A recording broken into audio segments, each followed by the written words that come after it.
माइचल परिचय उत्तर भारत के एक छोटे से गांव बनवीरपुर में घने जंगलों के बीच एक पुरानी हवेली थी जिसे लोग शापित हवेली कहते थे।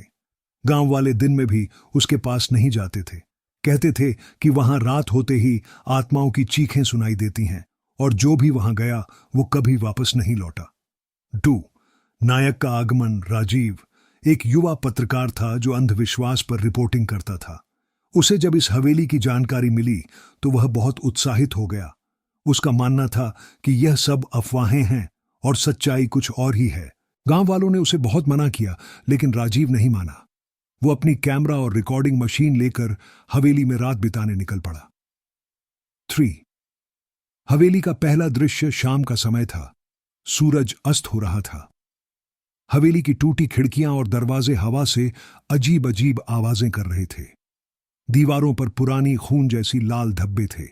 जैसे ही राजीव अंदर गया उसके कदमों की आवाज गूंजने लगी। एक पुराना झूमर छत से लटक रहा था, धीरे धीरे हिल रहा था जैसे कोई उसे धकेल रहा हो। 4.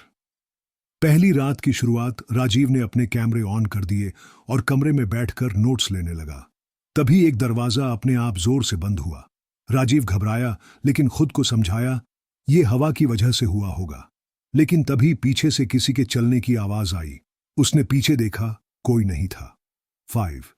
अजीब घटनाएं। रात बढ़ती गई और घटनाएं डरावनी होती गईं। कमरे में रखा दर्पण अचानक टूट गया। एक कोने में रखा घड़ी उल्टी दिशा में चलने लगी। राजीव ने देखा कि एक कमरे में लाइट अपने आप जल गई। उसने हिम्मत करके वहां जाने का फैसला किया। वो कमरा बहुत पुराना और धूल भरा था, लेकिन दीवार पर खून से लिखा था, वापस चले जाओ वरना मारे जाओगे। 6. आत्मा का साया। अचानक एक औरत की कराहने की आवाज आई। राजीव ने पीछे मुड़कर देखा। एक सफेद साड़ी में औरत हवा में तैरती हुई आ रही थी। उसका चेहरा जला हुआ था, आंखें काली और खाली थीं। वो चिल्लाई, क्यों आया तू मेरे घर? राजीव डर के मारे भागने लगा, लेकिन हवेली के दरवाजे अपने आप बंद हो गए थे। 7. हवेली का रहस्य। राजीव किसी तरह एक पुराने संदूक के पास पहुंचा जिसमें पुराने कागजात और एक डायरी मिली।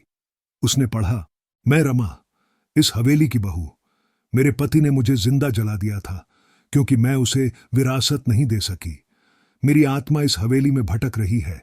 जब तक मेरा बदला पूरा नहीं होगा कोई भी शांति नहीं पा सकेगा। 8. आत्मा की सच्चाई।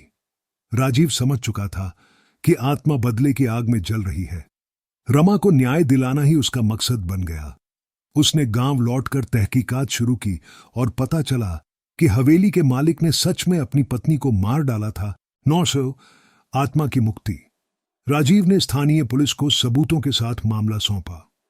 हवेली के असली इतिहास को उजागर किया गया और दोषियों के नाम सार्वजनिक हुए। एक रात राजीव फिर हवेली गया और रमा की तस्वीर के सामने दीपक जलाया। तभी उस आत्मा की कराह धीरे धीरे शांत हो गई।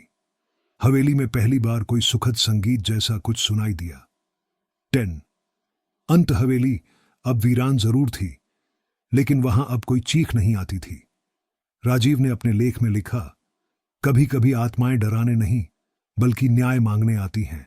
शापित हवेली अब न्याय की प्रतीक बन गई थी। समाप्त।